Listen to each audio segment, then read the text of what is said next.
लेखिका तस्लीमा नसरीन और George Bush के खिलाफ फतवा देने वाले मौलाना तौकीर रजा से आम आदमी पार्टी के लिए समर्थन मांगने गए थे अरविंद केजरीवाल।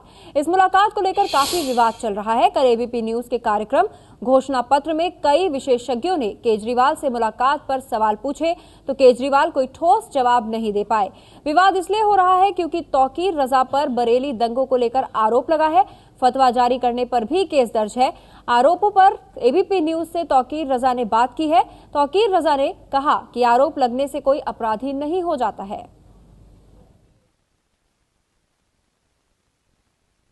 अब ये तो मेरे लिए बड़ी दुर्भाग्य की बात है कि मुझसे मिलने पहुंचे और विवादों में आ गए, और विवाद किस वजह से है मेरी समझ में नहीं आता है।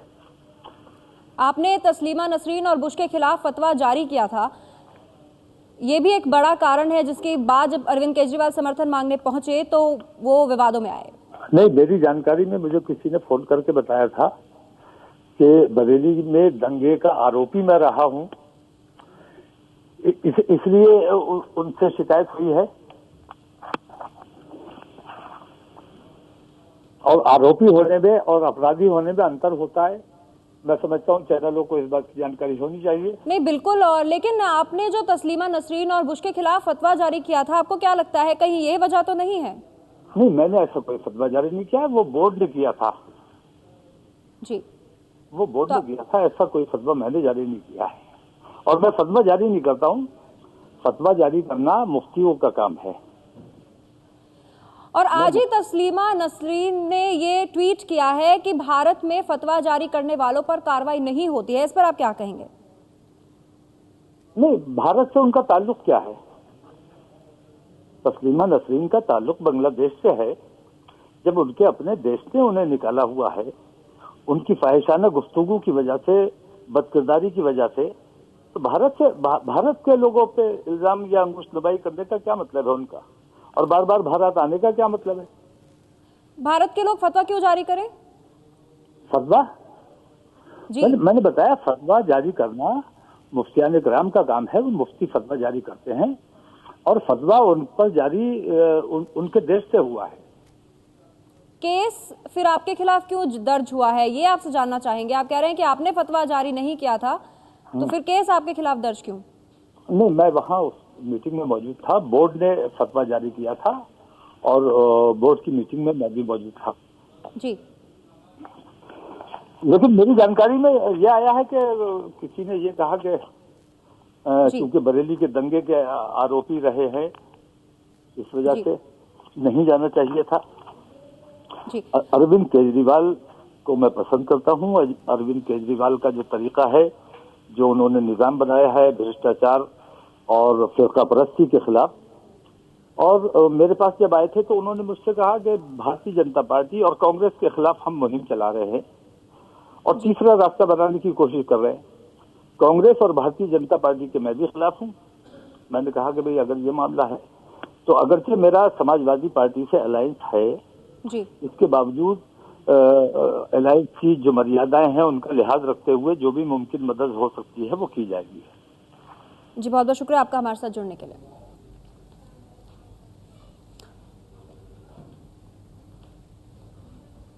और इस मामले पर बात करने के लिए हमारे साथ जुड़ गए हैं आम आदमी पार्टी के नेता कुमार विश्वास।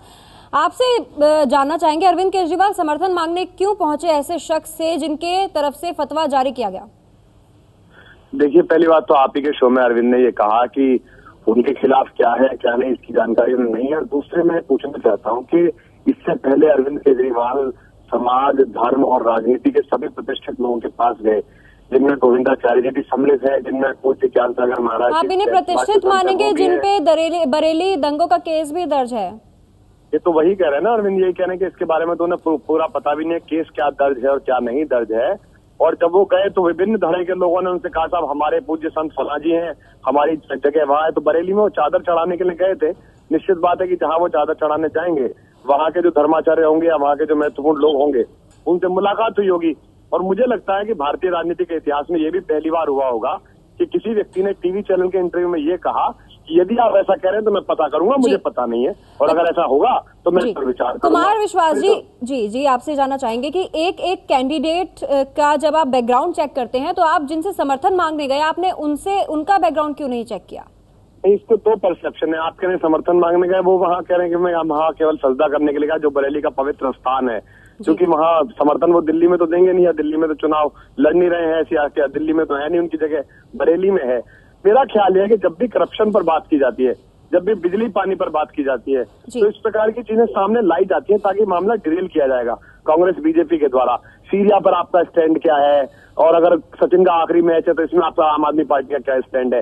ये सीधा स्टैंड है, कानून मजबूत होना चाहिए, लोकपाल होना चाहिए। अगर ये ऐसे लोग हैं, अगर आप जैसा कह रहे हैं कि मौलाना तौकीर रजा साहब ऐसे हैं, और जैसे कि अरविंद ने भी क्या पता करें, तो ये राजनीतिक पार्टियां ये क्या कर रही हैं अभी तक, लगातार उन्हीं चीजों को इस्तेमाल कर रही हैं। तो अरविंद ने अगर ये स्टैंड क्लियर करा और कहा कि मैं पता करूंगा, तो ये वेलकम स्टैंड है। और मुझे लगता है कि बात हिंदू मुसलमान से बहुत आगे बढ़ गई है, जहां वापस और लगाए जाने की कोशिश। बात यहाँ हिंदू मुसलमान की नहीं हो रही है कुमार विश्वास जी, बात ये हो रही है कि जिनके ऊपर आरोप लगा हुआ है उनसे समर्थन मांगने गए अरविंद केजरीवाल, जो एक एक कैंडिडेट का भी बैकग्राउंड अच्छे से चेक करते हैं, लेकिन आप कह रहे हैं वो समर्थन नहीं था, मुलाकात थी, लेकिन उन्होंने दिल्ली में कैंपेन की भी बात की। इस पर क्या कहेंगे? मैं बिल्कुल ये मानना चाहता हूँ, मैं तो ये भी कहना चाह रहा हूँ कि उनके ऊपर क्या आरोप लगा मुझे बिल्कुल भी पता नहीं है और क्या स्थिति है, लेकिन इस देश में प्राइम लीडरशिप में जो बहुत सारे लोग हैं, मुझे उनका नाम नहीं लेना चाहिए, भारतीय जनता पार्टी में भी और कांग्रेस में भी, समाजवादी पार्टी में, उन सबके खिलाफ हिंदू मुसलमान वैमनस्य से दंगा फैलाने के आरोप हैं। देश के सर्वाधिक चहेते बताए जा रहे युवराज ने अभी ISI का मामले में एक ऐसा ही बयान दिया है जो देशद्रोह के समकक्ष आता है, लेकिन उनसे सवाल नहीं होते क्योंकि वो सवाल के जवाब देने के लिए आते ही नहीं है, वो चैनल तक पहुंचते ही नहीं है। और ये अरविंद खुद कह रहे हैं कि अगर ऐसा हुआ है मुझे पता नहीं है, तो मैं इस पर बात करूंगा, इस पर चर्चा करूंगा, और मुझे लगता है यह बात समाप्त हो जानी चाहिए। बात इस पर होनी चाहिए कि बिजली कंपनियों ने दोनों के साथ मिलकर दिल्ली को कैसे लूटा, बात इस पर होनी चाहिए कि लोकायुक्त क्यों नहीं बनाते अपने ऐसे तमाम मुद्दे हैं कुमार विश्वास जी जो आप कह रहे हैं। आप हमारे साथ बने रहिए। हम बता दें कि तौकीर रजा से समर्थन मांगने पर फंसे केजरीवाल से ABP न्यूज के घोषणा पत्र कार्यक्रम में कई सवाल पूछे गए। हमारे साथ इस वक्त अखिलेश सिंह जुड़ गए हैं, उनसे बात करते हैं। कांग्रेस नेता अखिलेश जी, आप इसे कैसे देखते हैं जो अरविंद केजरीवाल पहुंचे समर्थन के लिए? हालांकि कुमार विश्वास कह रहे हैं कि वो तौकीर रजा से समर्थन के लिए नहीं पहुंचे थे, मुलाकात थी सिर्फ।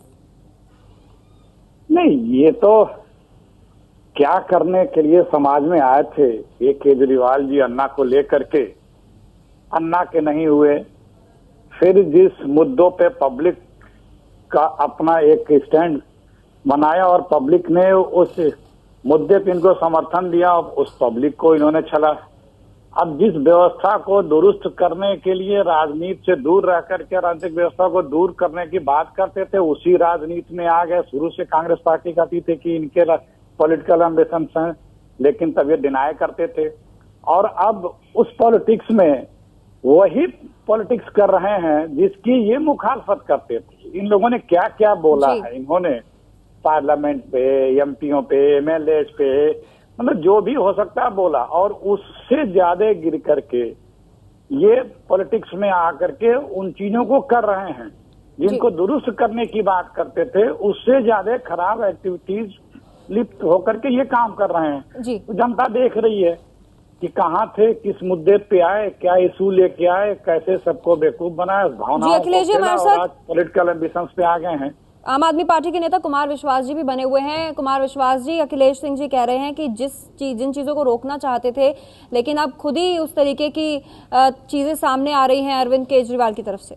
नहीं, मैं बिल्कुल अखिलेश जी का बहुत सम्मान करता हूँ। अखिलेश जी उस महान पार्टी से आए हैं जो दक्षिण में केरल में मुस्लिम लीग के साथ समझौता करके सरकार बनाती है शुद्ध धर्म के आधार पर। अखिलेश जी उस महान पार्टी से आए हैं जो प्रणब मुखर्जी को राष्ट्रपति बनाने के लिए जीवन भर सांप्रदायिक कही जाने वाली शिवसेना के चरणों में गिर जाती है।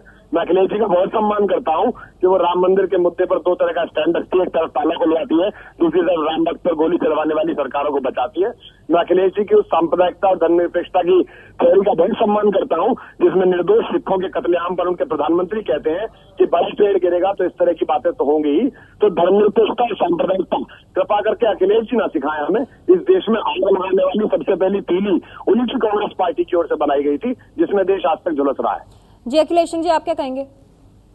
ये तो रटे रटाए चीज है, ये तो बोलेंगे ही, है क्या इनके पास इसी की मुखालफत करने के लिए? वो रटी रटाई चीज तथ्यों के साथ बोल रहे हैं अखिलेश सिंह जी। मैं वही कह रहा हूँ कि इन्हीं चीजों पे तथ्य कुछ नहीं है, सब अनर्गल आलाप है। और इन्हीं चीजों की मुखालफत करने के लिए जनता के बीच में आए थे। जब हम लोग बोलते थे इनके पॉलिटिकल एम्बिशन से आए ना पॉलिटिक्स में, उससे जो आजकल पॉलिटिकल पार्टीज एग्जिस्ट करती हैं उनसे नीचे झुक करके ये वो अपने पॉलिटिकल एम्बिशन के लिए काम कर रहे हैं। जनता देख रही है जी। कुछ अभी दूध का दूध पानी का पानी हो जाएगा।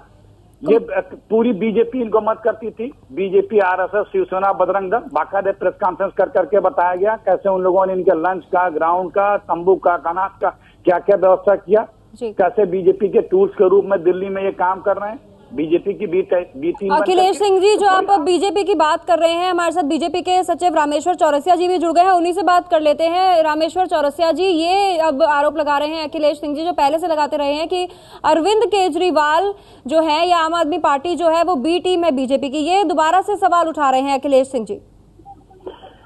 अब अखिलेश जी के पास उसका कोई प्रमाण है तो बता दें। केजरीवाल के बारे में तो यही कहा जाता है कि केजरीवाल जी और अखिलेश जी सुन ले, उनको जानकारी नहीं। तो शीला दीक्षित जी के बेटे जो संदीप दीक्षित एनजीओ चलाते हैं और इनका ही प्लांट किया हुआ बीजेपी के खिलाफ केजरीवाल है, ये सबको पता है, पूरी दुनिया को पता है जी। अखिलेश जी हवा में बात करते हैं, मैं सच्चाई बता रहा हूँ आपको।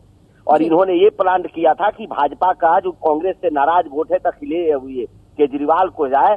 जितनी मदद केजरीवाल को इन लोगों ने की है शायद ही किसी ने की है जी। और केजरीवाल जी के बारे में आज मैंने सुना कि बाहर से जो लोगों को इंपोर्ट करके ला रहे हैं, कोई मौलाना साहब को लाए हैं जो खुदे दंगा भड़काने में ये थे, जिनके चलते वहां दंगा हुआ था।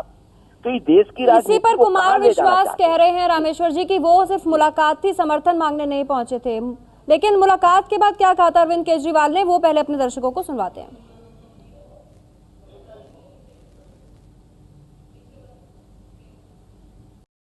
दरगाह शरीफ पे दुआ मांगने के लिए, देश के लिए और दिल्ली के जो चुनाव लड़ रहे हैं, दुआ मांगने के लिए आए हैं कि देश को भ्रष्टाचार से देश को छुटकारा मिले, दिल्ली को छुटकारा मिले और दिल्ली से ये क्रांति शुरू होगी और उसके बाद पूरे देश में फैलेगी।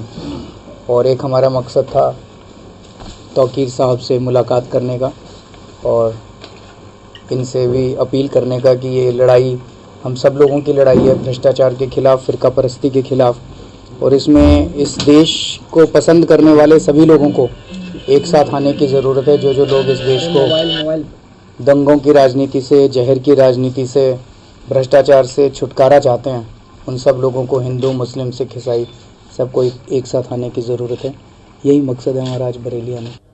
तो मौलाना तौकीर रजा को भी वो उन लोगों में गिन रहे हैं जो दंगों में जिनका कोई हाथ नहीं है, लेकिन बरेली दंगों के आरोपी हैं मौलाना तौकीर रजा। उनसे समर्थन मांगने पर फंस गए हैं केजरीवाल। एबीपी न्यूज के घोषणा पत्र कार्यक्रम में कई सवाल पूछे गए, लेकिन केजरीवाल ने जवाब नहीं दे पाए। वो जिस मौलाना से आपकी मुलाकात हुई थी तौकीर रजा के साथ, वो हाल ही में अरेस्ट हुए थे। बरेली में बहुत सीरियस रायट्स हुए थे 1 महीना तक, और उन्होंने कम्युनल स्पीचेस वगैरह दिया था, उसके कारण उनको दंगा भड़काने के आरोप में उनको अरेस्ट किया था। तो आप ऐसे लोगों से क्यों मदद मांग रहे हैं? आप क्या अभी बाकी धर्मगुरु और वीएचपी के लोगों से भी मुलाकात कर रहे हैं क्या हिंदू समुदाय के वोटों के लिए? नहीं, ऐसा नहीं है, मुझे इसके बारे में पता नहीं है। अगर ऐसा मेरे को फ्रैंकली नहीं पता था, मुझे इसके बारे में पता नहीं था। क्या आप तौकीर रजा खान जिसके पास आप गए थे, जिन्होंने आपको समर्थन का वादा किया, क्या आप उनको मना करेंगे? आप मेरे पास मत आइए, अब मुझे पता चल गई। सर, मैं एक बारी पता कर लेता हूँ, जो भी उन्होंने बताया।